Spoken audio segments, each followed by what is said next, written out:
Bom dia, pessoal. Antes de mais nada, eu quero desejar uma ótima semana para vocês, né? E vamos dedicar essa aula para quem consegue chegar no primeiro horário da segunda-feira. Olha aqui. Na aula passada, falamos sobre as providências preliminares, que são 3. A especificação de provas, a réplica e a ação declaratória incidental, que nós chamamos de ADI só para render. Falamos sobre a ADI tudo, praticamente tudo. Disse que o objeto dela é sempre uma questão jurídica prejudicial, quer dizer, existe ou não, é ou não verdadeira a relação jurídica alegada pelo autor na inicial. Disse que o principal efeito é de ampliar o objeto do processo e, por consequência, o efeito que mais se pretende é ampliar o objeto da coisa julgada, ou os limites objetivos da coisa julgada. E, finalmente, falei da legitimidade. Só para dizer para vocês o seguinte, que a lei prevê que o autor pode requerer ADI, mas toda a doutrina, toda a doutrina diz que o réu também pode requerer ADI, mas, para tanto, ele se vale de uma reconvenção. Quer dizer, o réu entra com uma reconvenção pedindo para declarar que não existe aquela relação jurídica. Perfeito? E aí eu fiquei devendo um exemplo e fiquei devendo também uma explicação que o Marinoni fez com muita propriedade e depois alguns outros autores seguiram a mesma linha, né? Que é a diferença entre ADI e reconvenção. Então, exemplo, vai lá, exemplo de situação em que a ação declaratória acidental vem como uma luva, tá bem? Vai lá, o exemplo é o seguinte, na ação de cobrança de aluguel, tá? Na ação de cobrança de aluguel, o réu contesta, numa ação de cobrança de aluguel, o réu contesta, dizendo que não deve, porque não houve locação entre as partes. Tá? Para dizer que ele não deve nada, que ele não tem que pagar porcaria nenhuma, ele diz, ó, nunca houve locação entre nós. Isso que o autor falou não é verdade. Olha, o que acontece quando o réu nega a existência da locação? Surge uma questão prejudicial. Porque se houve locação, é possível que deva aluguel. Mas se não houve locação, com certeza não há que se falar em dívida de aluguel. Percebeu? Aí o que acontece? Vai lá, o autor pode ajuizar a ADI, requerendo que o juiz declare por sentença, então o autor daí pode ajuizar a ADI, requerendo que o juiz declare por sentença a existência da locação. Esse é o lance da ADI. O réu criou uma questão prejudicial e o juiz e o autor pede para o juiz declarar por sentença que não é aquilo e sim realmente existe a locação. Fechou? Exemplo básico, né? Eu só quero te chamar a atenção do seguinte, não faz muito tempo, caiu numa prova da OAB uma situação que tecnicamente está errada, mas foi tida como gabarito. A historinha lá na OAB era assim, o autor pede alimentos contra o pai, e o pai contesta negando a paternidade e dizendo que por isso não deve pensão. O autor poderá, aí veio várias alternativas, a única viável é requerer ação declaratória incidental. Tá. Realmente, quando eu contesto dizendo não vou pagar pensão porque a rigor eu não sou pai, eu estou criando uma questão prejudicial. Só que tem 2 probleminhas. Primeiro probleminha, Havendo a certidão de nascimento com o nome do pai, presume-se que é pai até uma sentença em ação negatória de paternidade. E outro problema maior é que, em princípio, essa ação de alimentos, quando você tem a certidão de paternidade, é aquela ação de alimentos de procedimento especial, concentradíssimo, onde tudo ocorre numa única audiência. Lembram disso? Moral da história, se o procedimento é concentradíssimo, não tem espaço para uma ação declaratória acidental. É incompatível colocar uma ação declaratória acidental no procedimento sumário, está proibido na lei, que ele é concentrado, mas menos do que na ação de alimentos. Então, na ação de alimentos que é mais concentrada, pior ainda. Só que eles deram como gabarito. Então, só a título de esclarecimento, não é para anotar nada. Não é qualquer procedimento que admite ação declaratória acidental. Porque a ação declaratória acidental, bem ou mal, coloca mais uma ação dentro do processo. E se o procedimento se pretende compacto, rápido e simples, não dá para eu colocar mais coisa ali dentro. Deu para entender? Agora, supondo que o problema dissesse, né, que a gente está falando de uma ação de alimentos de rito ordinário, em tese, a gente poderia aceitar a ideia da ação declaratória acidental. Ainda assim, pense comigo, quem tem a certidão não precisa da declaração. Quem precisa declarar que não é aquele que consta na certidão como pai. Deu para entender? Então, probleminha mequetrefe, mal pensado e que caiu numa prova recente, tá bom? Recente, digo, 3 anos, no máximo 4. Eu quero falar agora da diferença entre ação declaratória incidental e reconvenção. Porque eu disse que o réu, se quiser ajuizar a ADI, fará por meio de reconvenção. Quais as diferenças entre ação declaratória incidental e reconvenção? Olha aqui, vamos para o quadro. Então, eu tenho de um lado a ADI e tenho do outro lado a reconvenção. Tá? Primeira coisa, desde o começo eu estou insistindo que a ação declaratória incidental é uma ação acessória. Tá? A ação declaratória incidental não tem autonomia. Ela é uma ação acessória. Coloca um hífen aí. Se a ação principal for extinta, ela fica prejudicada. Não tem conversa. Como a ADI é uma ação acessória, se a principal for extinta, ela vai para o espaço. Ela também será extinta. Ela fica prejudicada. De outro lado, nós já vimos que a reconvenção é uma ação autônoma.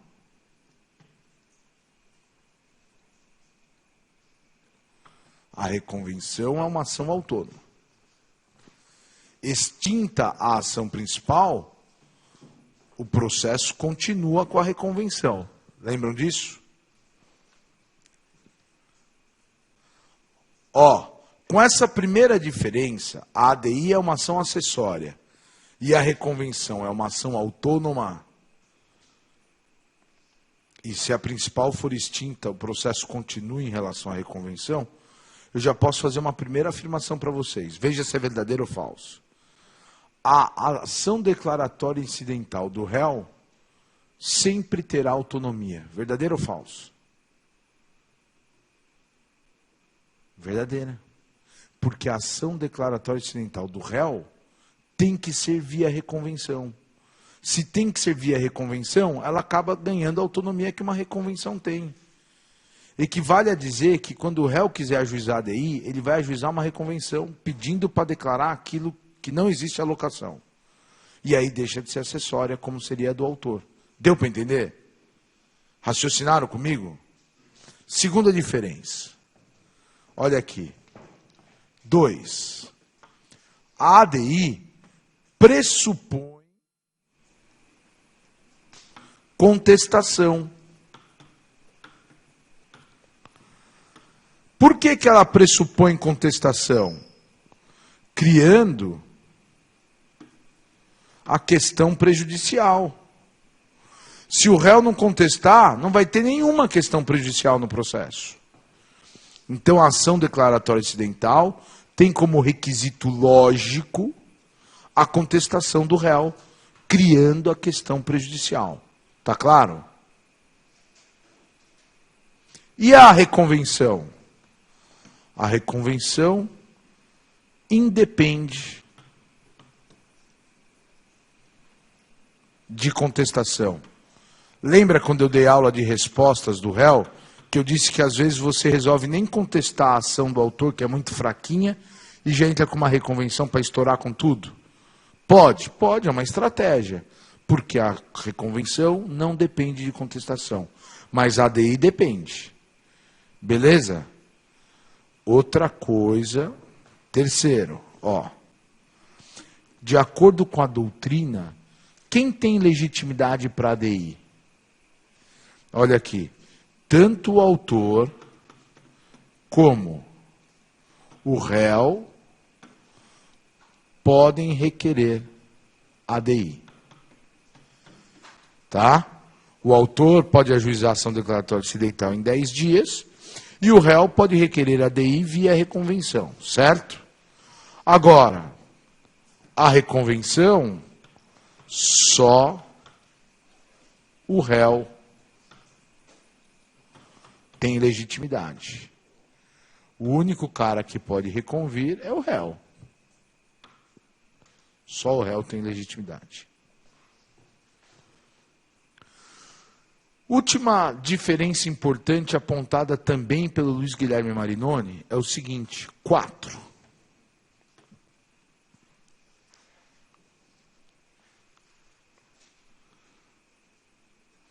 A ação declaratória incidental é sempre declaratória, é da essência dela, né? É sempre declaratória.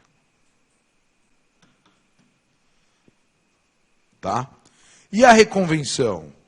A reconvenção pode ser declaratória, constitutiva ou condenatória.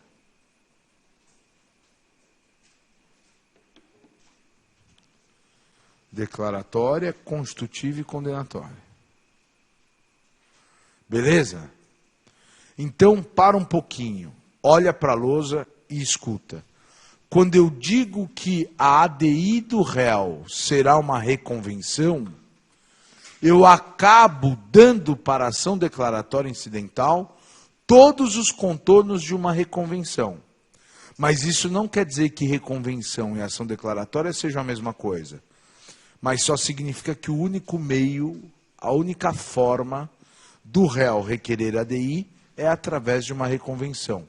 É usar uma reconvenção para fazer o papel de uma ADI. Deu para entender? Mas são coisas diferentes.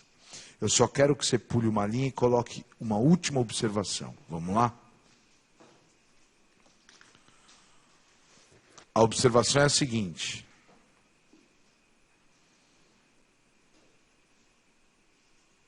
as duas ampliam objetivamente o processo. Tanto a ADI como a reconvenção ampliam objetivamente o processo, que passa a ter mais uma ação. Ampliam objetivamente o processo, que passa a ter mais uma ação. Por isso, elas são incompatíveis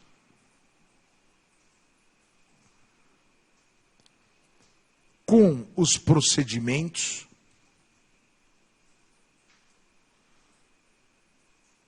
mais concentrados e curtos. Eu sei que é redundante, mas que fique claro. Mais concentrados, porque procuram resolver tudo numa única audiência ou em duas, e curtos, porque tem menos etapas, justamente porque eles pretendem ser mais simples, tá bom? Exemplo. Só vou dar um exemplo. no sumário, no procedimento sumário, que nem é o mais curto que tem, hein? No procedimento sumário, é proibido expressamente a ADI, tá? É proibida expressamente a ação declaratória incidental e implicitamente a reconvenção. Eu vou explicar e vamos ver se a gente mata a charada. É proibido expressamente a ADI e implicitamente a reconvenção. Isso está no artigo 280 do CPC.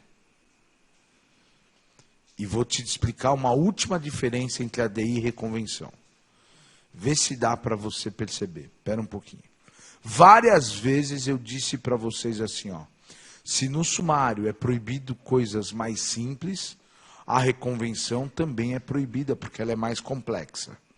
Eu vou fazer uma pergunta. O que é mais simples? A ADI ou a reconvenção? A ADI. Por quê? Resposta certa.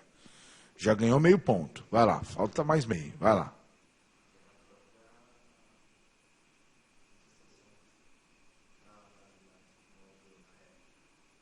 Não é pelo formato que ela é mais, porque ela é mais simples. Não anote nada, só escuta, a gente vai anotar junto. Não é só no formato. A diferença é que a ADI não amplia o objeto da discussão no processo. Ele só amplia o tratamento que será dado à discussão. Enquanto que a reconvenção amplia o assunto a ser discutido. Parou, não é para anotar que vai dar chabu. Escuta. Se eu alego que tem contrato de locação e quero receber aluguel, necessariamente o juiz vai ter que analisar se tem contrato de locação e se deve aluguel. A hora que eu entro com a ADI, eu só vou pedir para ele declarar algo que eu já tinha falado, mas não tinha pedido para declarar, que é a locação. Quando eu entro com a reconvenção como réu, eu trago assuntos novos, conexos, mas novos, ampliando, abre aspas, o debate e não só o pedido. Deu para entender isso? A gente vai anotar e eu volto explicando o que eu acabei de falar. Anote aí para mim. A ADI, a rigor, é menos complexa do que a reconvenção.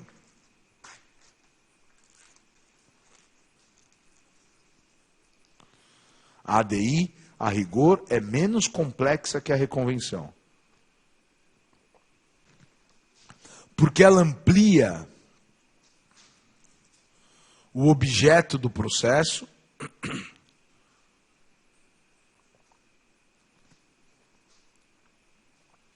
ela é menos complexa porque ela amplia o objeto do processo, sem ampliar os fatos discutidos.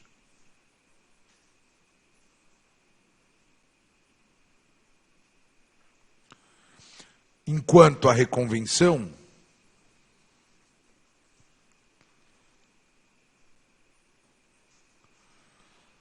amplia o objeto do processo,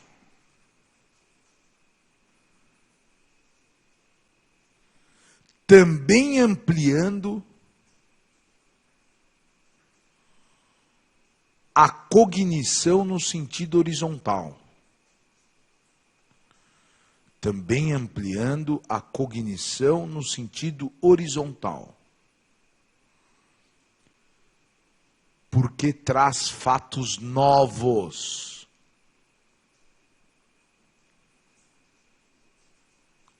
Conexos com a ação ou com a defesa. Ela não só amplia o objeto do processo, como amplia o objeto da discussão. O limite horizontal da cognição fica alargado, porque eu vou trazer fatos novos, conexos com a ação ou com a minha defesa. Fui claro? Deu para perceber ou não? Escutem aqui. Tudo que vai ser discutido na ADI, já vai ser discutido mesmo sem ADI. O que muda é o jeito de discutir. Na verdade, o que muda é, cá entre nós, o empenho do juiz na análise e conclusão daquilo. Porque se não houver ADI, isso já está no teu caderno. O juiz vai decidir aquilo meio que en passant, incidentalmente, só como motivo para chegar à conclusão. Havendo ADI, aquele mesmo assunto que ele ia decidir en passant, ele vai prestar um pouquinho mais atenção e vai decidir concluindo também sobre ele no dispositivo. Já quando eu entro com a reconvenção, você alegou A, e eu falo, não, não é bem assim A. Foi quase A, porque foi B. Então, baseado em B, eu quero aquilo. Opa, B não estava na história. Deu para entender o que eu quis dizer ou não? Alguém tem dúvida? Veja, eu poderia ter colocado na tabelinha das diferenças. Mas eu preferi pôr separado só para ficar bem claro o seguinte. Toda vez que eu disser, ou você ler, ou você pensar, poxa, por que no sumário não cabe reconvenção? Raciocínio. Porque se até a ADI, que era mais simples e não ampliaria o objeto da cognição, foi proibida, quem dirá a reconvenção, que amplia o objeto da cognição, logo vai ter que ter mais coisa objeto de prova, trazendo uma complexidade maior. Deu para entender? Alguém tem dúvida? Não é jogo de palavras, é uma percepção técnica, é algo técnico, mas sensível, dá para sentir, dá para perceber. Sim ou não? Show. Estou satisfeito. Com relação à ADI, era tudo que eu queria falar. Alguém tem alguma dúvida? Vou dizer, das 3 providências preliminares, pela proporção de tempo e caderno utilizado, qual você acha que cai mais na prova? Não é? Vamos lá. Quero falar agora de outro assunto magnífico. Julgamento conforme estado do processo. É o segredo do juiz feliz. Julgamento conforme o estado do processo.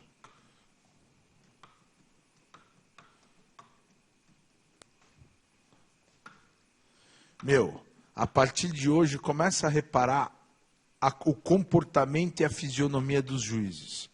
E você vai descobrir qual é o juiz que faz julgamento conforme o estado do processo e qual que não faz. Né? A gente que está no fórum todo dia, vocês já viram que tem praticamente, para os 2 extremos, 2 tipos de juízes.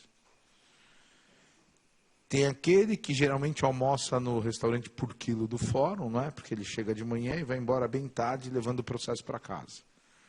Ele não sorri, a cor da pele é meio acinzentada, não é? E quando pergunta para ele sobre a magistratura, ele fala assim que é um sonho, mas é muito angustiante, que sacrifica a família e que é um sacerdócio. Já ouviu esse papo? Então, e tem outro juiz. Repara, ele chega no fórum 1h30, meio bronzeadinho, mascando chiclete, não é? Sorrindo e cumprimentando todo mundo, de mamando a caducando. Sabe como é que é? Pois é. E quando dá 5h30, ele vai para o lanche, 6 horas ele vai para casa. Não é assim? Qual é a diferença entre os dois? É a matéria que eu vou falar. Um aprendeu, faz julgamento conforme o estado do processo em tudo que pode. O outro não. Ele deixa um escrevente que ele acha que é da confiança dele marcar audiência em todos os processos. E ele vira escravo da pauta de audiência que nem é ele que faz. Nunca vai ser feliz. Nunca vai dar tempo de tomar aquele sol para ativar a vitamina D e o bom humor dele. Deu para entender? Olha lá, Eduardo também é saúde pela manhã. Vamos nessa, vem para cá. O julgamento conforme o estado do processo está nos artigos 329 e 330 do CPC. Tá bom? E ele pode ocorrer de 2 formas. A gente mistura, mas não é para misturar. O julgamento conforme o estado do processo está no 329 a 330 e pode ocorrer de 2 maneiras, de 2 formas, tá? Olha aqui, primeira forma, chama-se extinção do processo. Tá? A primeira forma é a extinção do processo, que está no artigo 329. Só que esta extinção do processo também pode ser feita de 2 maneiras. Tem a extinção sem resolução do mérito, baseada no artigo 267. e que gera sempre uma sentença terminativa. Terminativa porque ela não resolve nada, ela só é uma sentença porque terminou o processo. Então, único aspecto dela, terminar o processo, ainda que sem mérito. Então, ela é terminativa. Tá bom? Só que o outro jeito de extinguir o processo, presta atenção que aqui tem uma sutileza. É a extinção com resolução do mérito. Só que quando eu falo em com mérito, alguém fala 269, né? Não, não é 269, né? Não, não é. É com mérito, artigo 269, presta atenção, incisos 2 a 5. Não é todo 269, ficou de fora o primeiro inciso. É 269, de 2 a 5. Tá bom? Como é com resolução do mérito, a gente fala que isso gera uma sentença definitiva. Pode pôr aí, sentença definitiva. Definitiva por quê? Porque vai gerar coisa julgada material. Pode pôr aí, sentença definitiva, porque gera coisa julgada material. Tá bem? Só que pode ir por aí para mim.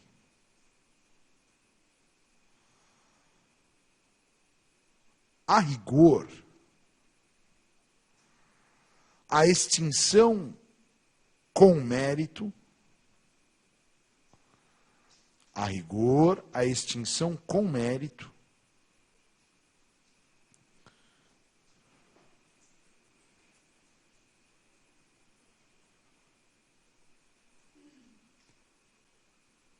se dá através de uma falsa sentença de mérito.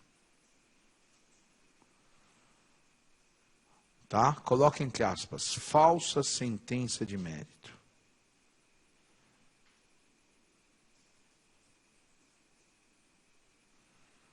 Tá bom? Por que falsa sentença de mérito? Vírgula, na qual o juiz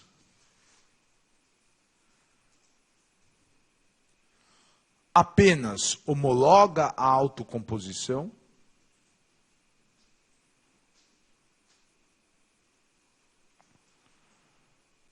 na qual o juiz apenas homologa a autocomposição ou decreta prescrição e decadência. Tá? É uma falsa sentença de mérito porque o juiz se limitou a homologar a autocomposição ou a decretar prescrição e decadência, abre parênteses, sem se aprofundar na análise do pedido. Eu sei que ele está julgando o mérito, mas ele não se aprofundou na análise do pedido.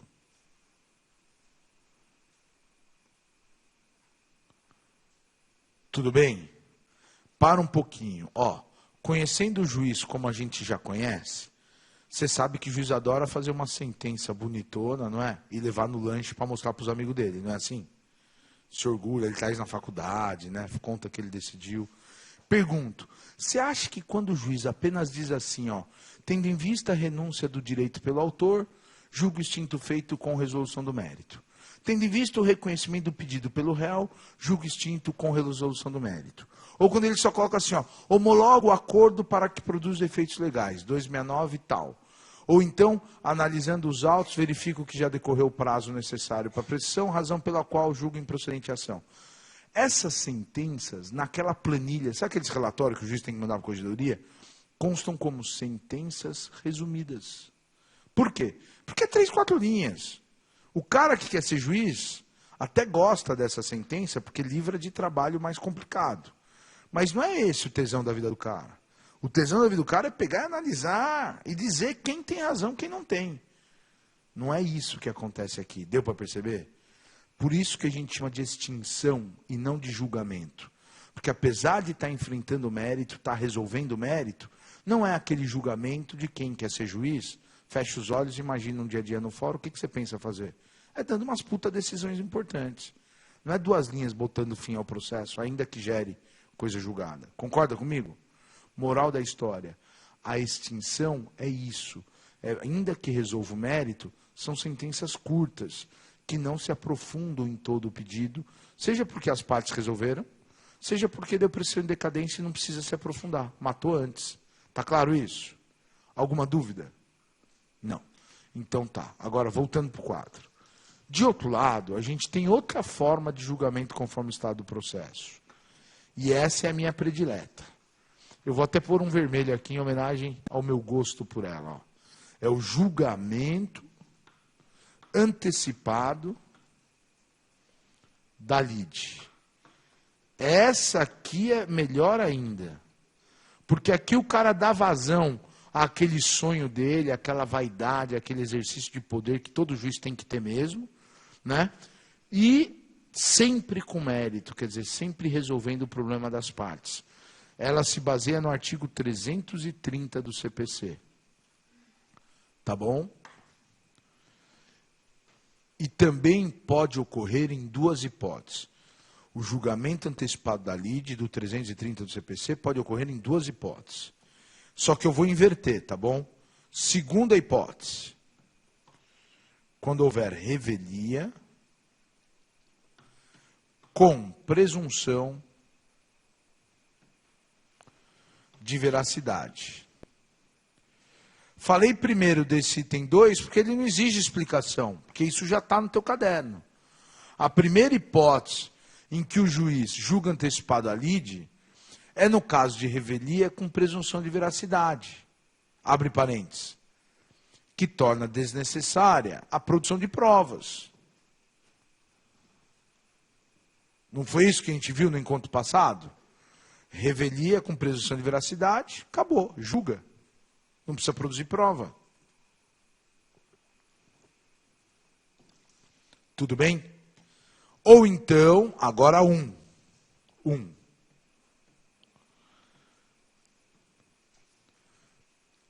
Quem queria anotar os comentários do item anterior, anotou.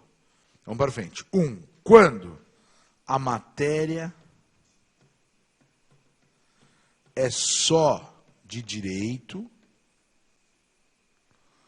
ou é de direito e fato, mas não exige prova em audiência. A outra hipótese ocorre quando a matéria é só de direito ou, sendo de direito e de fato, não exige a produção de prova em audiência. Entre parênteses pode pôr prova oral. A única prova que se produz em audiência é a prova oral, tá bem?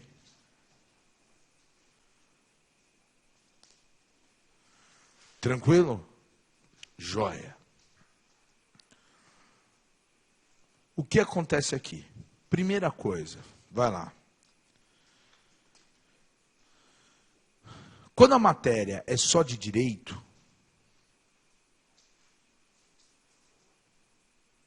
não é necessário produzir prova. Aí é um trabalho eminentemente técnico do juiz de analisar a lei.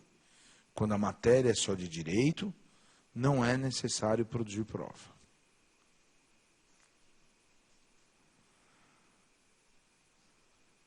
Agora, quando a matéria é de fato,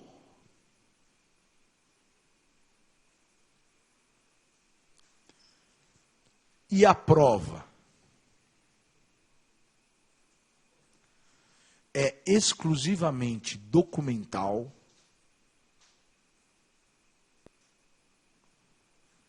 e ou pericial,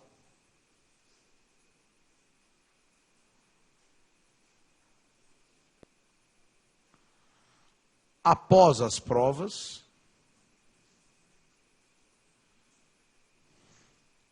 o juiz profere sentença.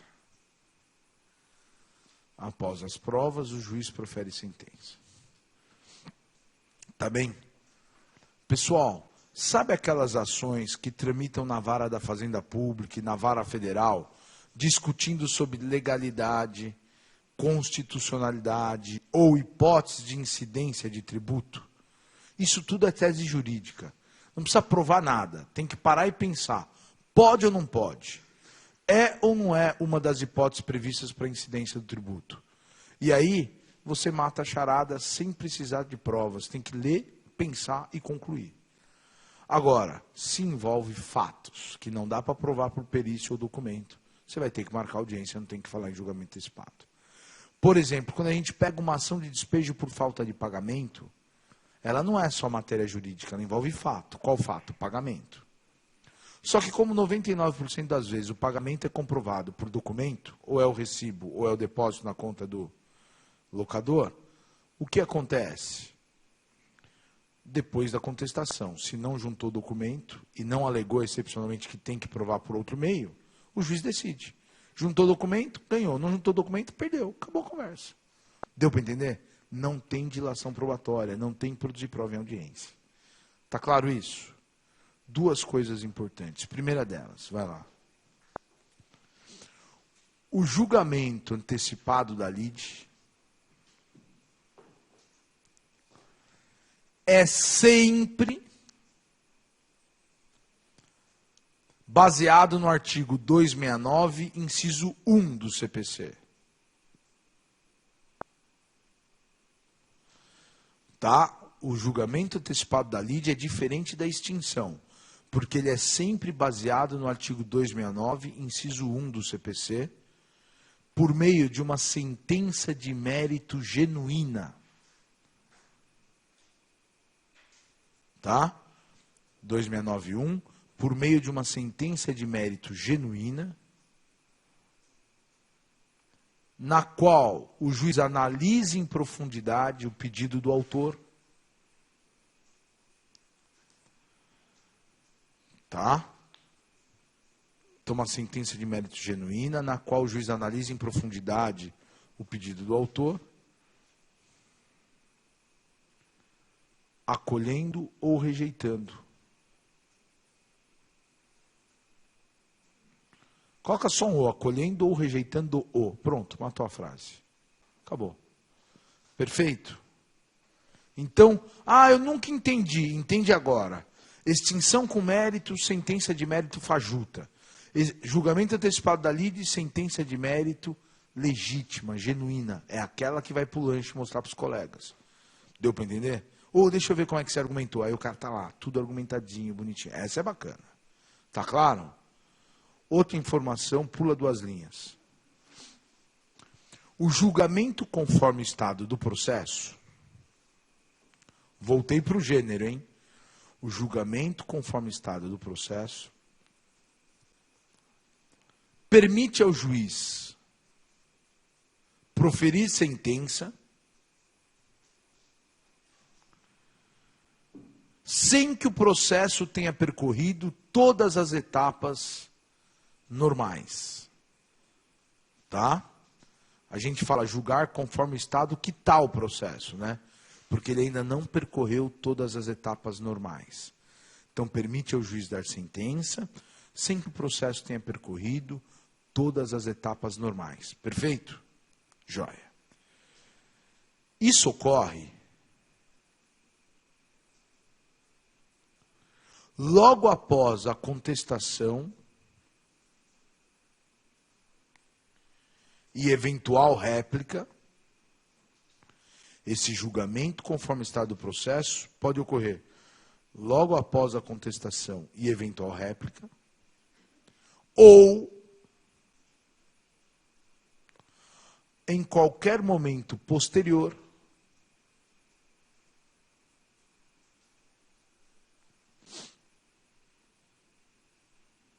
mas sempre antes do processo percorrer todas as etapas. Pode ser em qualquer momento posterior, mas sempre antes do processo percorrer todas as etapas. Tá bom? Se você me perguntar assim, Eduardo, qual é o momento ideal para o julgamento conforme o estado do processo? Ideal é depois da contestação. Viu que dá para julgar? Julga e acabou. Mas até quando ele pode acontecer? Eu vou te dizer, até antes do fim. Se não chegou ainda a etapa normal de julgar o processo. Se você julgou, já é julgamento antecipado. Ou melhor, já é julgamento conforme está do processo. Agora, se percorreram todas as etapas, na verdade, não é conforme está do processo, é julgamento no fim do processo. Quero dizer o seguinte, numa visão mais elástica, o julgamento conforme está do processo ocorre a qualquer momento antes do fim. Está claro isso? Por que eu estou dizendo isso? Porque aquele juiz que eu falei que chega bronzeadão, só de tarde, etc e tal, o trabalho dele é o seguinte, ele vê se na contestação tem preliminar ou defesa indireto. Não tem? Então, em tese, não precisa mais nada. Ele olha essa matéria só de direito ou se já tem prova documental. Se tiver, ele manda pau. Se não tiver, aí ele marca o próximo ato. Se tiver uma preliminar e matar o processo, ele dá réplica, depois da réplica ele já mata o processo. Agora, às vezes não dá para julgar. E você marca audiência de conciliação. Sai acordo, é extinção do processo. Às vezes na primeira audiência não saiu acordo, você teve que marcar audiência de instrução. Conversou com as partes, saiu acordo, é extinção do processo. Percebam, tem um momento alto que é o ótimo, mas qualquer momento posterior, antes de chegar no fim, também é julgamento conforme está do processo. Está claro isso? Alguma dúvida? Não? Então quero falar da fase de conciliação e saneamento. Vamos lá? Quero falar da fase de conciliação e saneamento.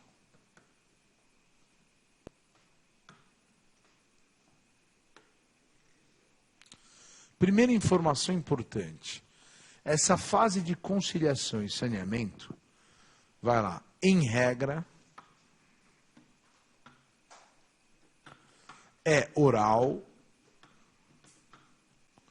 e durante a audiência do 331 do CPC. Em regra é oral e durante a audiência do 331. Tá? Que só não ocorre, essa audiência do 331 tem que marcar. Ela apenas não ocorre. Galera, de acordo com a lei, quando é que não vai ter a audiência do 331? Não ocorre, primeiro, quando o direito discutido não admite transação. Se a audiência é para fazer acordo e o direito não admite acordo, eu não marco a audiência. Então, quando o direito discutido no processo não admite transação. Ok? Segunda hipótese. E vem cá, não admite transação, abre parênteses. Nem quanto à forma de ser exercido. Conversamos sobre isso? Não conversamos porque quem deu teoria geral do processo para vocês foi o Marcos Vinícius, né? Então, me desculpem, eu não tinha falado disso antes, eu quero que se anote. Quando direito discutido não admite transação, nem quanto à forma de ser exercido. Exemplo. Reparação ambiental, alimentos, ressarcimento ao erário,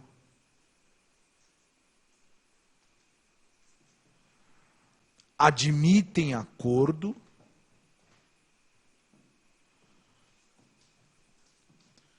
quanto à forma.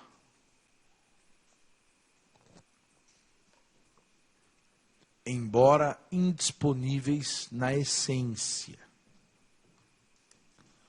Tá? Alimentos, reparação ambiental, ressarcimento erário, eu não posso abrir mão, eu não posso renunciar a esses direitos. Mas eu posso combinar como você vai pagar os alimentos, eu posso fazer um cronograma para você fazer a reparação ambiental e eu posso parcelar, sim, seu dinheiro recebido ilicitamente, desde que com correção e juros de acordo com os índices oficiais. Está claro isso? Tudo bem? Continuando. Segundo,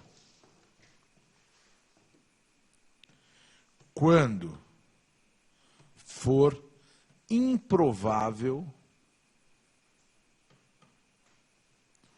o acordo entre as partes. Quando for improvável o acordo entre as partes. Tá bom?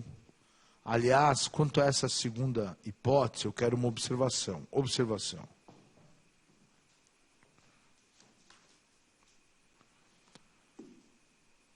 Isso deve ser extraído pelo juiz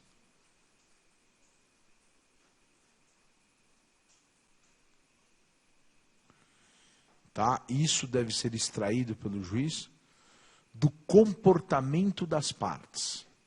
Essa história, se vai dar acordo ou se é improvável o acordo, deve ser extraído pelo juiz do comportamento das partes no processo e em outros processos semelhantes. Tá? O juiz analisa a animosidade, como que a parte fez em processos semelhantes, e aí vê se dá acordo ou se não dá. Deu para entender? Qual é a ideia? A ideia é o juiz não marcar uma audiência à toa. Só que anote aí, na praxe, os juízes têm intimado as partes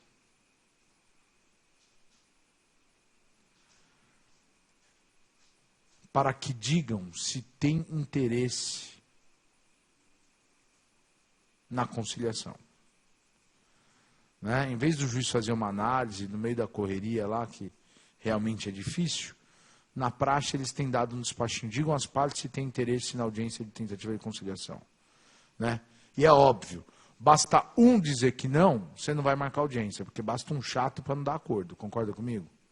Então, se um falar, não, eu não tenho interesse, eu vou levar isso até o fim, o juiz já não marca. Tranquilo? Isso, do jeito que está aí, é o que está na lei. Só que agora acrescente aí para mim. Também não será realizada a audiência se for possível o julgamento conforme o estado do processo. Apesar da lei não ter dito isso expressamente, também não será realizada a audiência do 331 se for possível o julgamento conforme o estado do processo. Abre parênteses. Interpretação sistemática do CPC. Pode ver que a lei tratou do julgamento conforme o estado do processo antes da audiência do 331. Quer dizer que, em tese, é possível que ele ocorra antes mesmo de chegar a oportunidade de marcar ou não a audiência. Fui claro? Joia. O que acontece se não houver audiência do 331? Vai lá. Se não houver audiência do 331, a decisão saneadora será escrita. Antigamente era sempre escrita, agora, só quando não houver audiência do 331, é que a decisão saneadora será escrita. A gente fala despacho saneador, mas rigorosamente é uma decisão interlocutória bastante complexa, tem muito conteúdo decisório lá. Tudo bem? Joia. Eu quero falar da audiência do 331, vamos para o quadro. Vai lá. Primeira informação, toda audiência, e a do 331 não é diferente, a audiência do 331 é um ato complexo. Tá? Por que um ato complexo? Porque é formado de vários atos menores. É um ato complexo, formado por vários outros atos menores. O que tem de importante, quais os atos que merecem destaque na audiência do 331? Olha aqui. Iniciada a audiência, o primeiro ato que nós vamos ter é a tentativa de conciliação. Tentativa de conciliação.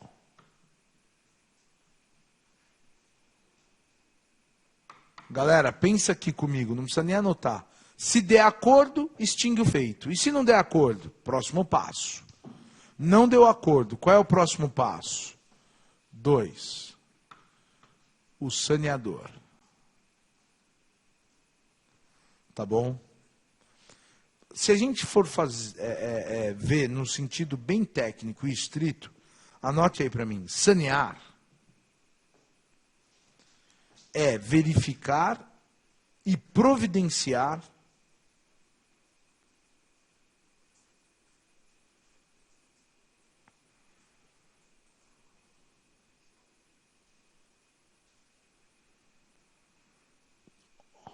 sanear é verificar e providenciar a regularidade formal do processo. Tá? A regularidade formal do processo. 2 pontos. Declarando-a, às vezes está tudo em ordem, o juiz se limita a declarar que está tudo em ordem. Então, declarando-a, ponto e vírgula. Determinando a correção de vícios sanáveis. Às vezes o juiz encontra algum errinho que dá para corrigir, ele já manda corrigir. Então, determinando a correção de vícios sanáveis. Ponto e vírgula. Extinguindo o feito por vício insanável. A decisão saneadora pode virar uma sentença terminativa se o juiz constatar vício insanável. Ele olha, vê que não tem conserto e é obrigado a matar o processo. Tudo bem? Dentro da ideia mínima de saneamento é isso. Está tudo em ordem? Declara que está. Tem um pequeno defeito? Manda corrigir. Tem um defeito insanável? Mata porque não tem conserto. Fechou? Só que além disso, o que o juiz faz? Além dessa questão de verificar que está tudo em ordem. Eu vou separar aqui, mas está embutido na ideia do saneador. Estando tudo em ordem, próximo passo. 3. O juiz fixa os pontos controvertidos. O juiz fixa os pontos controvertidos. Galera, qual é a vantagem de fixar os pontos controvertidos? É o juiz saber exatamente o que é importante naquele processo. Então ele fixa os pontos controvertidos, anotem aí, delimitando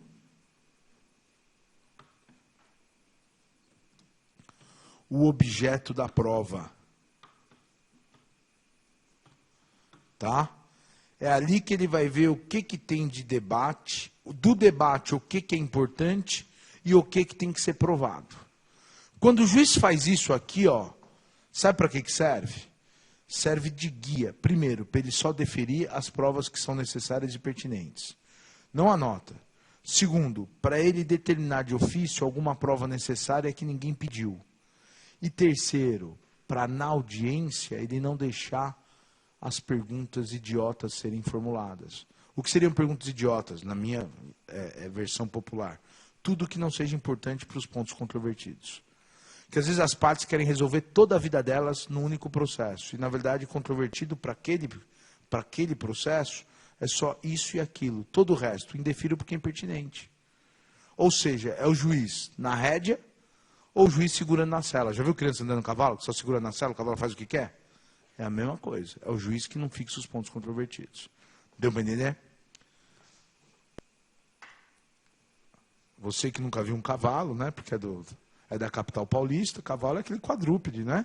Que as pessoas montam sobre o lombo dele e ele serve também como meio de transporte, diversão e prática esportiva. 4. Gostaram do conceito? Quer que eu repita para anotar? Não? 4. Fixou os pontos controvertidos, quer dizer, delimitou o objeto da prova. Qual é o próximo passo de Sua Excelência o juiz? Fala.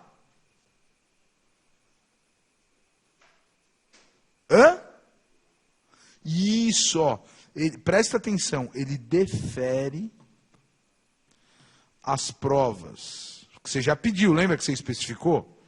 Ele defere as provas pertinentes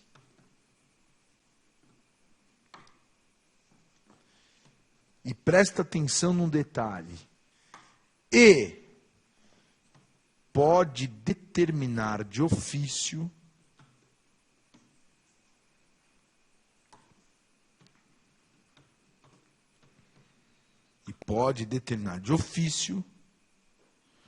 as provas necessárias. Porque às vezes as partes pedem um monte de prova, mas aquela essencial na cabeça do juiz, aquela que é indispensável, ninguém pediu. Ele pode mandar fazer de ofício? Pode. Tranquilo? E finalmente, quinto passo. O juiz, pode ir por aí, nomeia perito e ou designa audiência de instrução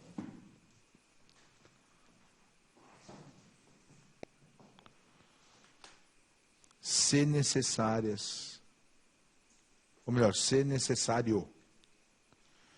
Para um pouquinho. Se ele deferiu a prova pericial, ele já nomeia o perito. Se ele deferiu a prova oral, ele já designa a audiência. Agora, se não for necessário nenhuma das duas, é caso dele julgar. Pensa, não precisa de perícia, não precisa de prova oral, então está no jeito. A menos que esteja faltando a parte de juntar algum documento que ela já pediu prazo para juntar. Tranquilinho? Detalhe importante, vai lá. As decisões proferidas nessa audiência,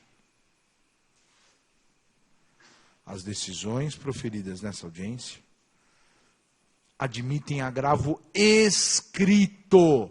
Não vai cair em pegadinha de prova. Admitem agravo escrito. Retido ou de instrumento. Conforme a urgência. Tá bom? Nessa audiência, eventual decisão que não te agrade é objeto de agravo escrito, que pode ser retido ou de instrumento, conforme a urgência. Fechou? Acabou a audiência 331. O que vem? Se o juiz não matar o processo nela, o que vem? Vem a fase instrutória. Vamos lá? Olha aqui. Fase instrutória.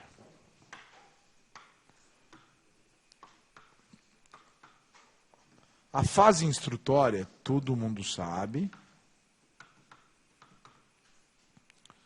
A fase instrutória, todo mundo sabe, é a fase de produção de provas. Ou seja, é o juiz se instruindo, é o juiz buscando informações, produção de provas. Tá? A rigor, isso no CPC é uma tantada de artigos. Vai do artigo 332 até o 445, se eu não me engano, deixa eu só conferir isso daqui. Até o 443, se eu não incluir a audiência, se eu só falar de prova, tá bom? Então, vai do 332 até, falando da audiência e tudo, 457. Para fechar, tá? Saibam, sobre prova, é muito legal ler os artigos em espécie. Eu vou te falar tudo o que der para falar de útil, mas sempre tem uns parágrafos que ficam ali meio perdidos, e o examinador acha e faz você dizer se é verdadeiro ou falso, se é a alternativa correta ou não. Então, nunca se furte de ler as provas em espécie. Só que começando essa conversa, eu quero falar sobre teoria geral da prova. Nem tudo isso vai estar no CPC, é muito importante estar no teu caderno.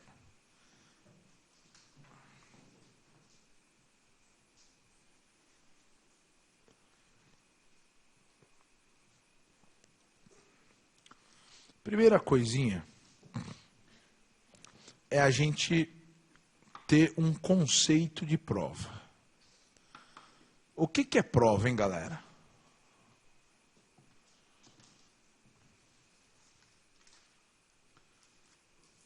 Vamos lá? Prova é todo meio apto. Se você não gosta da palavra apto, troque por capaz, dá na mesma. é todo meio apto para demonstrar a verdade.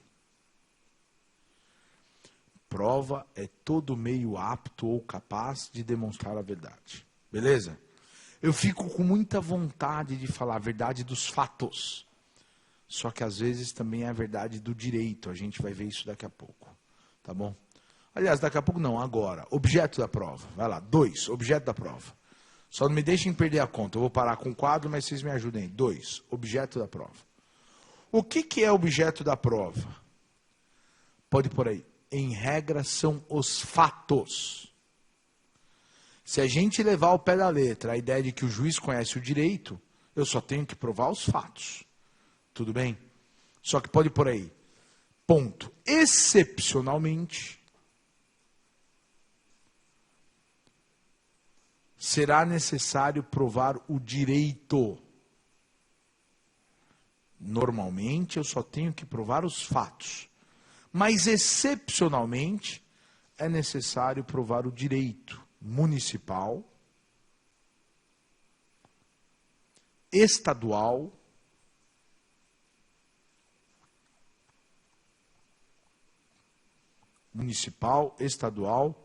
estrangeiro e consuetudinário. Tá? Eu tenho que provar direito municipal, estadual, estrangeiro e consuetudinário. Qual é a ideia? A ideia é que todo juiz é obrigado a saber a lei federal. O resto, ele pode mandar você provar. E não tem nada demais, porque você às vezes está aqui em São Paulo, estudando feito um louco, passa num concurso em Minas e não é obrigado a conhecer todas as leis do estado de Minas, por exemplo. Tranquilo? E vice-versa. Outra coisa, vai lá. Excepcionalmente, não será necessário provar os fatos. Que tipo de fato eu não preciso provar? Não será necessário provar os fatos. Primeiro, notórios. Segundo, incontroversos.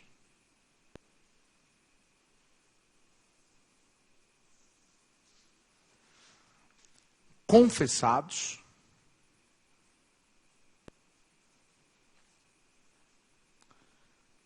E que gozem de presunção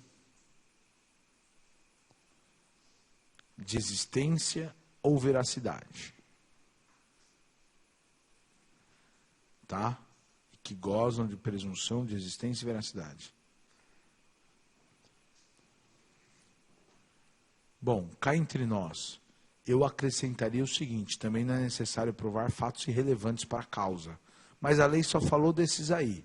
Deixa assim. Eu quero só que você acrescente uma observação. Vai lá, observação. O Código Civil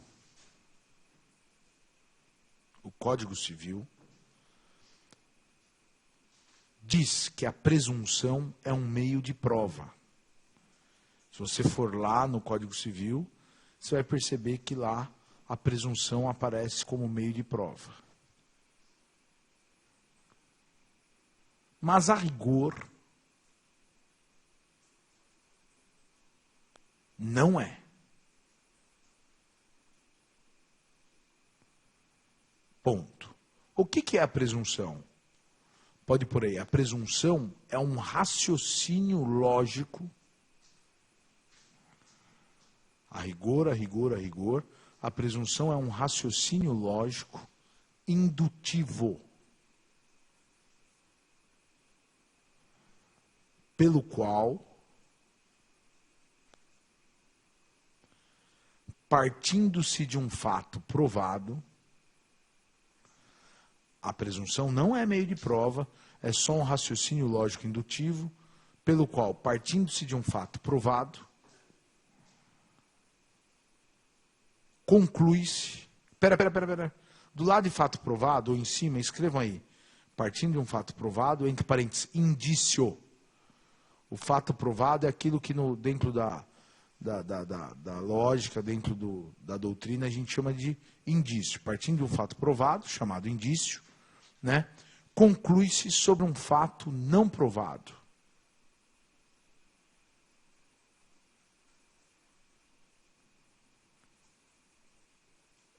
Entre parênteses, fato presumido. Então eu parto do indício e concluo sobre o fato presumido. Eu parto de um fato provado e chego à conclusão sobre outro fato que não foi provado diretamente. Tá claro? Jóia. O que acontece aqui? O que acontece é o seguinte, vai lá. Quanto à origem, a presunção pode ser legal ou judicial.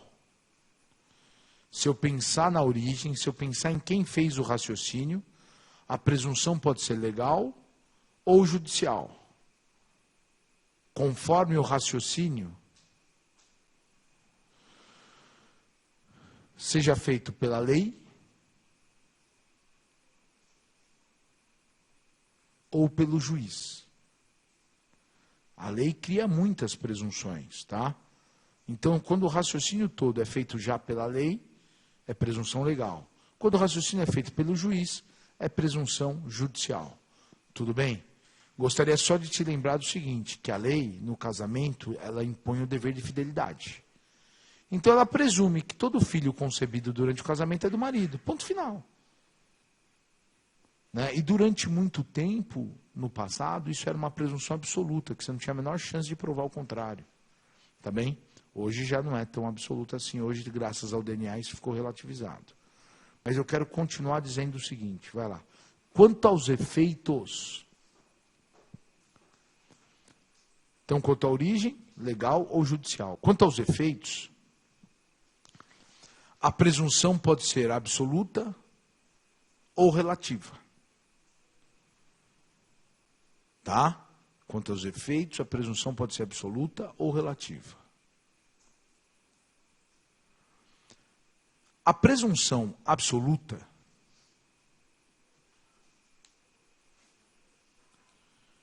não admite prova em contrário. Tá? A presunção absoluta não admite prova em contrário. Isto é, ainda que exista prova em contrário, olha que legal isso, ainda que exista prova em contrário, o juiz é obrigado a aplicar a presunção. Tá? Não quer dizer que seja impossível fazer a prova em contrário.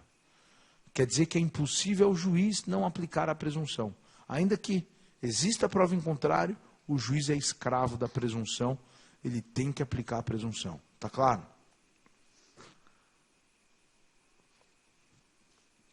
Já a presunção relativa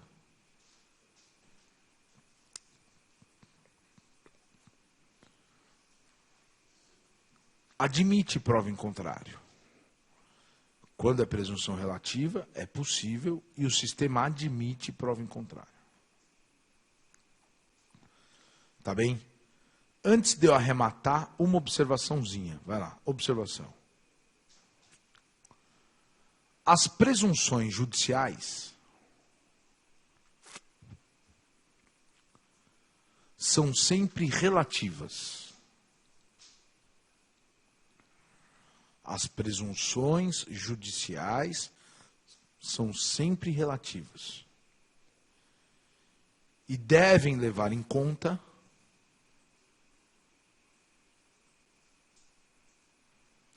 as máximas de experiência do juiz.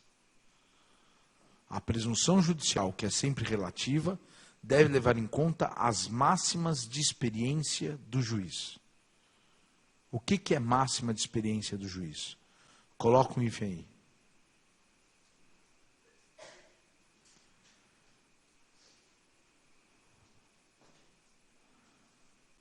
São as conclusões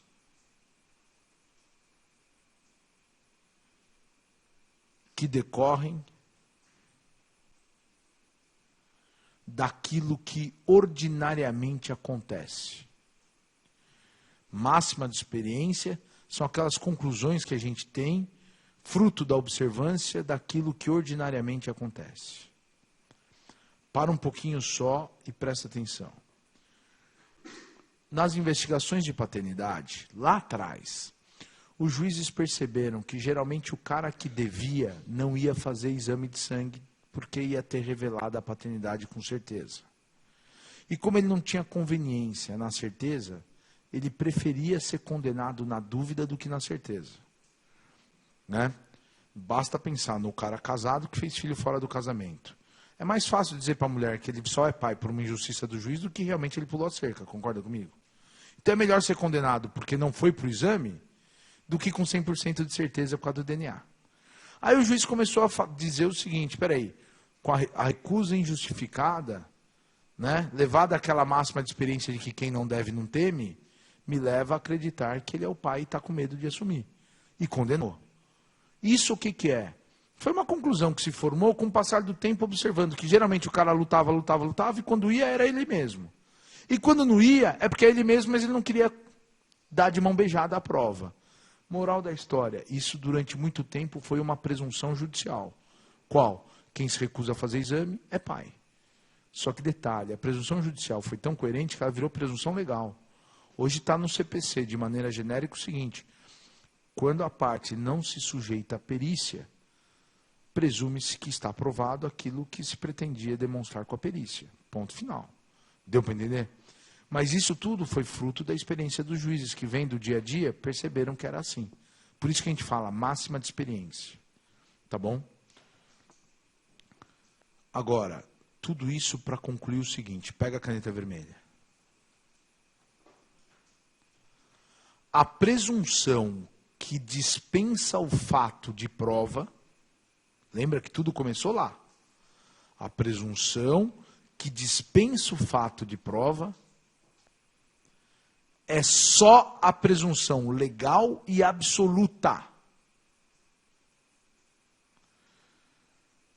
Eu sei que toda presunção absoluta é legal, porque a judicial é relativa, mas só para te dar ênfase, é a presunção legal e absoluta. Porque a presunção relativa não dispensa a produção de provas. A presunção relativa não dispensa a produção de provas. Apenas inverte o ônus da prova. Tá? Ela apenas inverte o ônus da prova. Deu para notar? Presunção relativa não dispensa o fato de prova, ela apenas inverte o ônus da prova. Escuta aqui. Se você tem um fato que alegou e que goza da presunção relativa, se você puder provar, é melhor provar do que pagar para ver. Mas se você não conseguir provar, pelo menos você já sai de uma situação confortável, que é, se o outro não provar o contrário, aceita-se como verdadeiro. Mas não quer dizer que você está dispensado da prova. Só quer dizer o seguinte, se você não fizer prova, você não vai ser prejudicado. A menos que o outro faça a prova em sentido contrário. Tá claro? Alguma dúvida? Não? Terceiro item na nossa relação. Então, a gente já falou do objeto da prova. Agora eu quero falar 3, do direito constitucional à prova. Direito constitucional à prova. O que é isso daí? Como é que é essa história aí? Vamos lá? Direito constitucional à prova. A maioria da doutrina reconhece que a parte tem o direito constitucional à prova. Tá? A maioria da doutrina reconhece que a parte tem o direito constitucional à prova. Ou seja, o direito constitucional de produzir prova.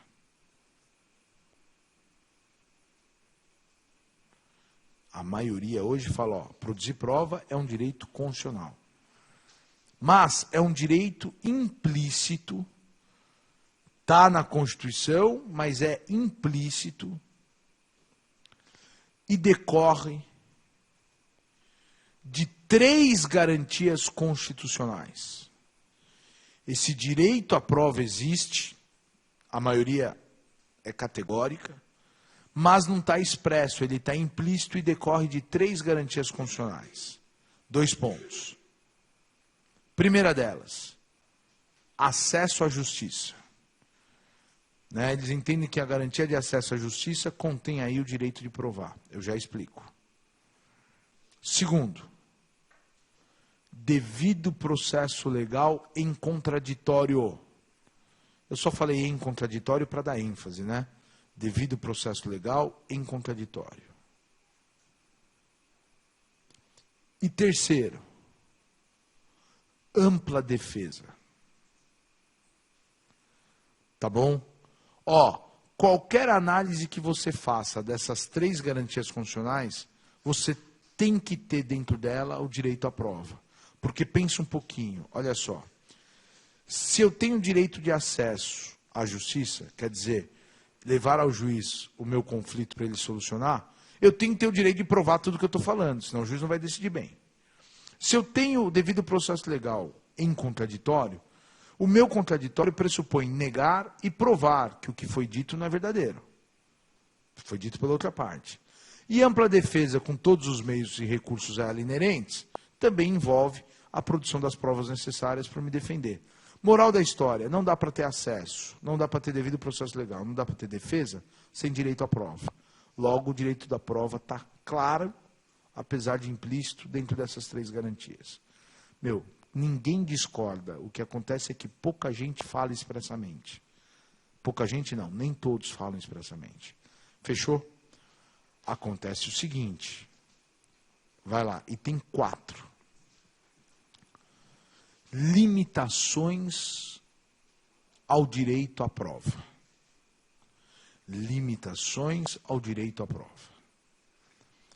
Qual é a ideia que a gente tem que desenvolver ligada ao ponto de partida que é um direito constitucional à prova? É o seguinte, vai lá. Mesmo sendo um direito constitucional,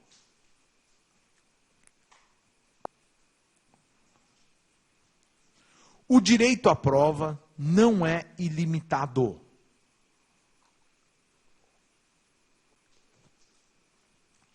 Tá? Mesmo sendo um direito constitucional, o direito à prova não é ilimitado.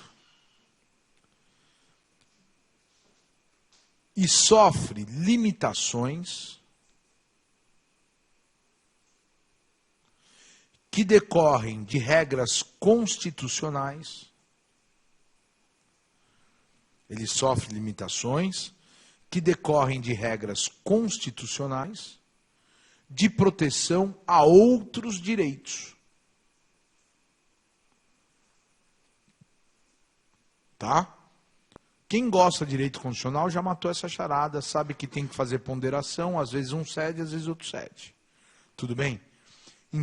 Então, dentro dessa ideia de limitação, coloque aí A, limitações materiais. Existem limitações, você já sabe por quê, agora vamos ver os tipos de limitações. Então, primeiro, há limitações materiais. São as que decorrem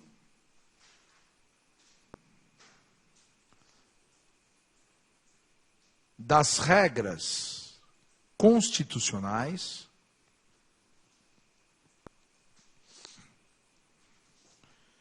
que protegem outros direitos materiais.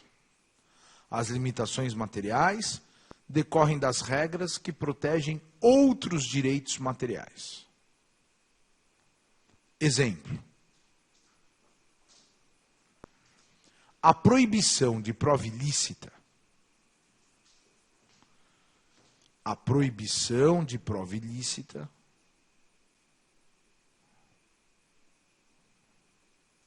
decorre da proteção à intimidade e à privacidade.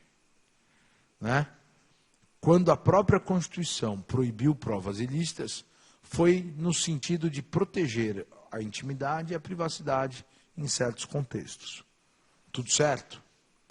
Agora, letra B. Limitações formais ou processuais. A gente geralmente chama de formais, mas é só para já dar caminho, né? Limitações formais ou processuais. São as que decorrem das regras constitucionais do devido processo legal. Tá? As limitações formais, procedimentais ou processuais, elas decorrem da proteção constitucional ao devido processo legal.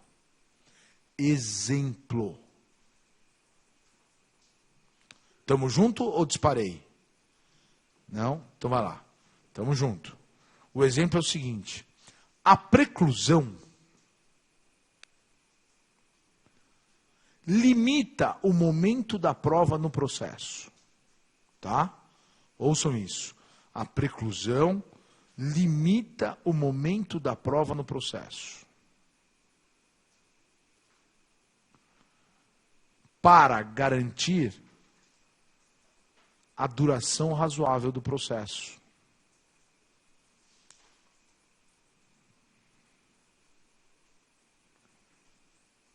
Evitando retrocessos. Então, veja, o sistema de preclusão é um mal necessário, né? Às vezes a gente come bola, sofre a preclusão e a gente fica incomodado, mas a preclusão está dentro do devido processo legal para garantir que o processo vai continuar andando até chegar ao fim, sem ficar toda hora voltando a estágios anteriores. Tá? Isso por quê? Porque uma das diretrizes do devido processo legal é que ele seja tempestivo, que ele tenha uma duração razoável. Tranquilo? Bom, dito isso sobre as limitações, já que eu mencionei de prova ilícita, próximo item, prova ilícita. Se eu não me engano, item 5, estou certo ou perdi a conta? 5. Então vamos lá, só para não perder aqui meu controle. O 4 a gente falou de limitações. E o 5, prova ilícita. Bom, toda vez que eu vou falar de prova ilícita, e eu falo, tem aluno que acha que é gozação, mas não é. Ó, por favor, este é o único tópico da matéria, o único, que o processo penal é um pouco mais desenvolvido que o processo civil. Não estou sacaneando, é fato, o fato. É verdade. Porque é lá no processo penal que você vai ter algumas situações em que a ponderação dos interesses em conflito, principalmente em prol do sem vergonha do réu, quando ele é culpado, ou do inocente do réu, quando ele não tem nada a ver, que às vezes permite tentar falar numa flexibilização da proibição da prova ilícita. No processo civil, não é sempre, mas normalmente, eu estou falando de direito disponível, patrimonial, e aí quando você se depara com os motivos de proibição da prova ilícita, você não consegue dizer que dinheiro pode passar por cima daquilo. Então aqui a ideia é a seguinte, não cabe prova ilícita, acabou. É isso, praticamente isso. Ah, não, mas as teorias norte-americanas, tal, vou mencionar en passant, mas elas são muito mais compreensíveis à luz do processo penal. Então, é verdade, né? Isso eu não falo isso trazendo brasa para minha sardinha. Nesse ponto, o processo penal tem mais detalhes. Só que cuidado, nem todo mundo do processo civil estuda processo penal, né? Então, se você tiver uma aula dessa de processo penal, você vai ver a riqueza de detalhes maior, eu acho isso bom, do que a nossa. Mas é porque a gente está preso à doutrina processual civil. Se juntar tudo, você faz um tratado fantástico. Mas vamos ficar presos aos limites da nossa matéria. Não por nada, porque outro professor dará o resto e é bom você separar, hein? Outro dia uma aluna me perguntou o seguinte, se eu já falei isso, me perdoem, porque eu estou naquela idade que eu repito as coisas achando que é inédito, tá? Eu já falei isso. E minha filha já falou, pai, você já contou? Eu falei, foi mal. Desculpa aí, né? É que eu queria contar um detalhe. Mentira, é que eu esqueci. Mas eu acho que eu já falei. Caiu uma questão na prova da Defensoria Pública sobre coisa julgada e rescisória. Porra, eu olhei a questão, eu não tive a menor dúvida. É a súmula 401 do STJ, que diz assim, ó, só começa o prazo da rescisória, só haverá coisa julgada material quando a última decisão do processo se torne recorrível. Aí não dá para mexer em mais nada. Aliás, Nelson Neri já diz isso há 20 anos. E a tese dele vingou lá no STJ. Tudo certo, um dia eu explico o porquê. O fato é que daí a nega vira, na aula, numa outra turma, e fala assim, mas o STF entende diferente. Eu falei, é. Não, saiu no informativo. Eu falei, saiu no informativo? Tá bom. Eu falei, é meu dever e a minha salvação fazer o quê?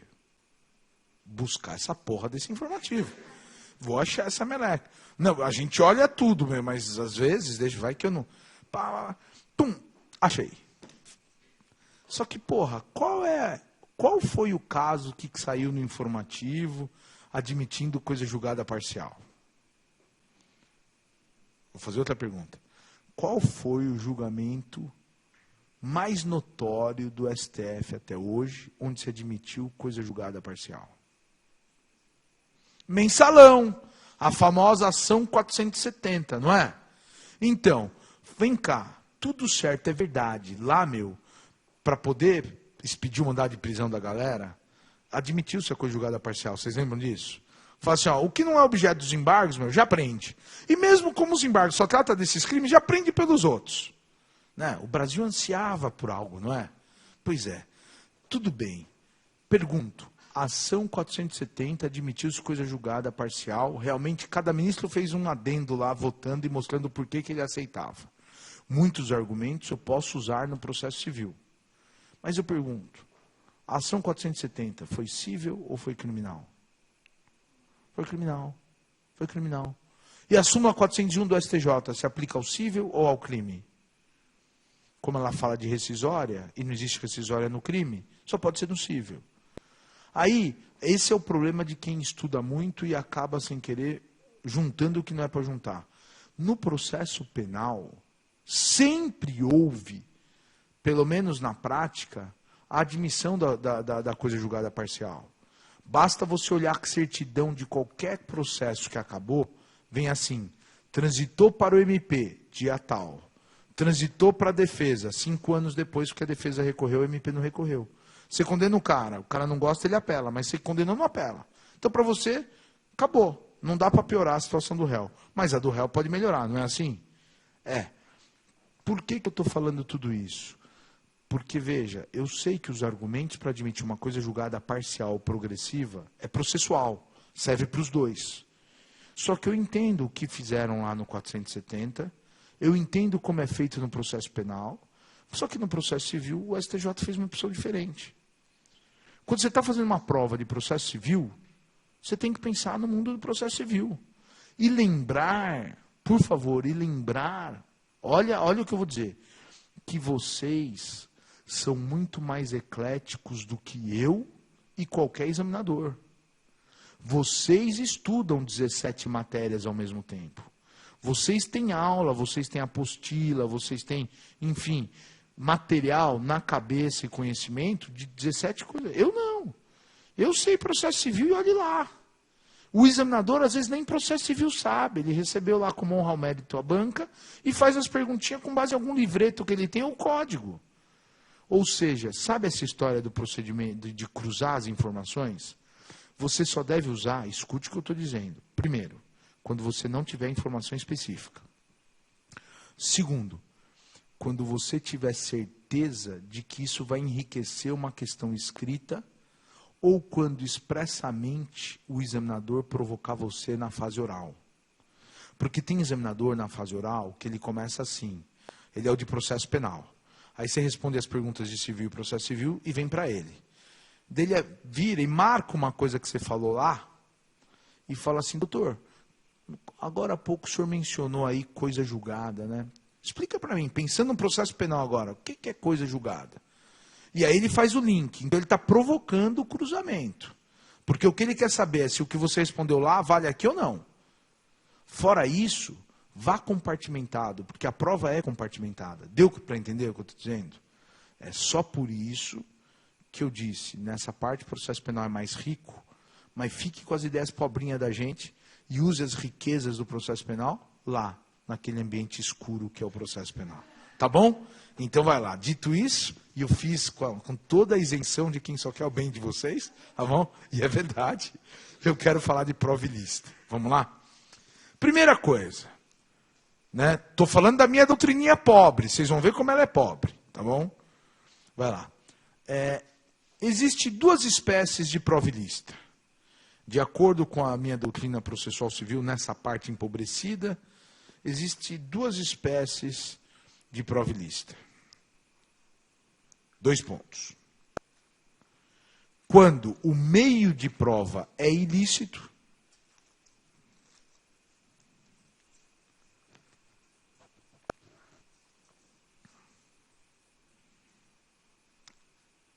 exemplo, grampo telefônico. Toda vez que alguém falar grampo, é pejorativo, é coisa errada. É grampo. Grampo telefônico. Fechou? Ponto e vírgula. Quando o meio de prova é lícito, mas é produzido de forma ilícita. Então são duas formas de ilicitude. O próprio meio de prova é ilícito, ou o meio de prova é lícito, mas é produzido de forma ilícita. Tá bom? Exemplo. Depoimento pessoal mediante tortura. Eu não consigo conceber isso na prática, mas é só para ilustrar. Depoimento pessoal, pode? Pode. Mas na porrada, não. Mediante tortura, não. Então, depoimento pessoal mediante tortura. Tá bom? Para um pouquinho, faz tempo que eu não estudo o processo penal, mas se fosse no processo penal, o nego ia fazer uma distinção. A primeira chama prova ilícita e a outra chama prova ilegítima. No processo civil, são duas formas de ilicitude, ponto. Deu para entender? Outra coisa, vai lá. Teorias sobre o aproveitamento da prova ilícita. Porque o lance não é saber se ela é proibida ou não, porque a Constituição é clara. A questão é, dá para aproveitar esse trem ou não? Tá bom? Então, teorias sobre o aproveitamento da prova ilícita. Primeira teoria, vamos nessa? A primeira teoria é a teoria proibitiva, encampada pelo STF. Tá? A primeira teoria, teoria proibitiva, encampada pelo STF. Como é que a gente resume essas ideias? Vai lá. A Constituição proíbe prova ilícita sem nenhuma ressalva. A Constituição proíbe prova ilícita sem nenhuma ressalva. Logo, não há como aproveitá-la. Simples. A prova ilícita está proibida sem nenhuma ressalva, logo não tem como aproveitá-la. Tudo bem? Ponto. Inclusive, também é proibida a prova ilícita por derivação. Tá? Inclusive, também é proibida a prova ilícita por derivação. Em razão da teoria dos frutos podres da árvore envenenada. Tá? Também vai ser ilícita, também é proibida, desculpa, a prova ilícita por derivação, porque aplica-se a teoria dos frutos podres da árvore envenenada.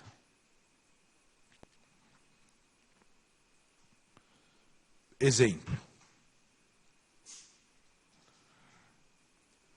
A perícia feita em documento bancário obtido clandestinamente. Você sabe que o documento bancário é sigiloso, só com ordem do juiz, mas a perícia feita em documento bancário obtido clandestinamente também é prova ilícita. Tá bom? Acabou sendo contaminada pela origem do documento. Perfeito até aí? Por essa teoria não tem brecha, ponto final. Segunda teoria é a teoria liberal. A segunda teoria é a teoria liberal. É defendida por parte da doutrina norte-americana. Isso aqui no Brasil não tem muito. Teoria liberal defendida por setor da doutrina norte-americana. Estou pensando em processo penal, hein? Vocês já tiveram essa matéria em processo penal? Melhor ainda, que eles explicam aquela história do parque, as mãos dadas, né? Aquela coisa linda que aconteceu. Então vai ficar fácil. O que diz a teoria liberal? Ela diz o seguinte, pode ir por aí. A ilicitude da prova,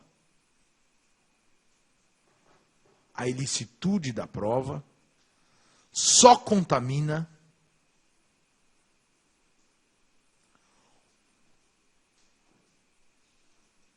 a sua produção e não o seu resultado. O que faz a prova ilícita é a sua produção e não o seu resultado, que deve ser levado em conta pelo juiz.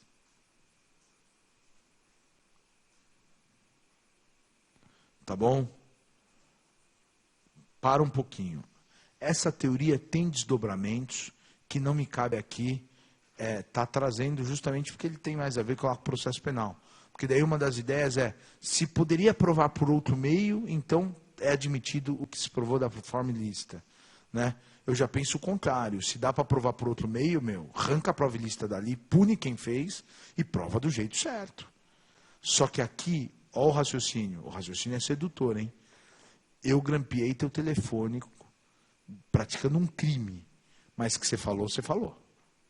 Eu te torturei, mas que você falou a verdade, você falou. Eu invadi tua casa e arranquei do seu criado mudo o documento sigiloso, mas que é verdadeiro, é verdadeiro.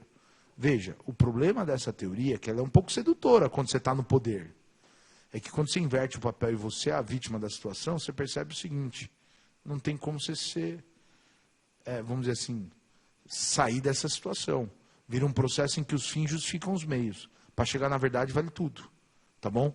Terceira teoria e última. E essa, os processualistas chegam a desenvolver um pouquinho, dando aquele ar um pouco mais técnico, né? Do que a doutrina penal. Eu estava dizendo. Terceira teoria é a teoria proporcionalista. Defendida por Dinamarco, Marinoni e a maioria. Tá?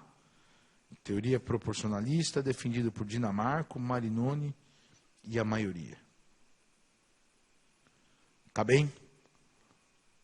Não vai dar para desenvolver, nosso horário expirou.